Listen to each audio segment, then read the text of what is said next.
Phone call తో మీ బంగారాన్ని విడిపించి ప్రెజెంట్ మార్కెట్ రేట్ కే కొని బ్యాలెన్స్ అమౌంట్ ని క్యాష్ గా లేకపోతే సమానమైన బంగారాన్ని మీకిస్తుంది అక్షయ గోల్డ్ హబ్. శాసనసభలో ప్రజా సమస్యలపై చర్చించాల్సిన ప్రతిపక్షం పారిపోయిందని ప్రభుత్వ విప్పులు విమర్శించారు.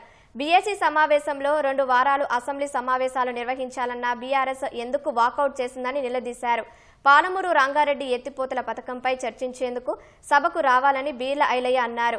అసెంబ్లీ అంటే కేసీఆర్కే కాదు మొత్తం బీఆర్ఎస్కే భయం పట్టుకుందని ఎద్దేవా చేశారు. కృష్ణా జలాల వాటాల విషయంలో తెలంగాణకు తీవ్ర అన్యాయం జరిగినట్లు గగ్గోలు పెట్టిన బీఆర్ఎస్ ఎందుకు సభకు రావడం లేదని ఆది శ్రీనివాస్ నిలదీశారు.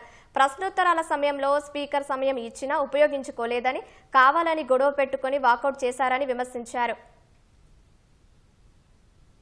అసెంబ్లీలో ప్రతిపక్ష నాయకులు తెలంగాణ ప్రజల ఆకాంక్ష మేరకు ప్రజల సమస్యలు అసెంబ్లీలో గలమెత్తాలే, ప్రభుత్వంతో చర్చించాలనే చిత్తశుద్ధి లేక వాళ్ళు చేసిన తప్పులు, వాళ్ళు చేసిన అప్పులన్నీ బయటపడతాయని చెప్పి ప్రతిపక్షాలు వాకౌట్ చేయడం చాలా దుర్మార్గం.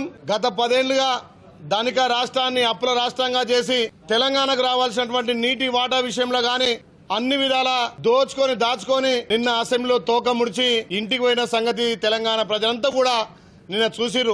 అసెంబ్లీ సమావేశాలను ఏర్పాటు చేయండి అని చెప్పని ఓవైపు తొడలు కొట్టిండ్రు, సవాలు విసిరిన్రు. కృష్ణా జలాల్లో మీ తప్పును కడిగి పారేస్తామన్నారు. వచ్చి సంతకం పెట్టి కూర్చొని మొదటి రోజే ఫ్లో లీడర్ ఉన్న కేసీఆర్ గా వెళ్లిపోయినటువంటి వైనాన్ని చూసినాం.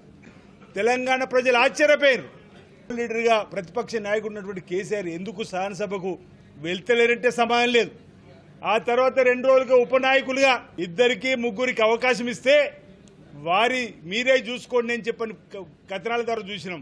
వాళ్ళచ్చన్నా ఈ రోజు తప్పొప్పులపైన మాట్లాడి శాసనసభ వేదికగా వాస్తవాలను చెప్తారని చెప్పని చూసినాం.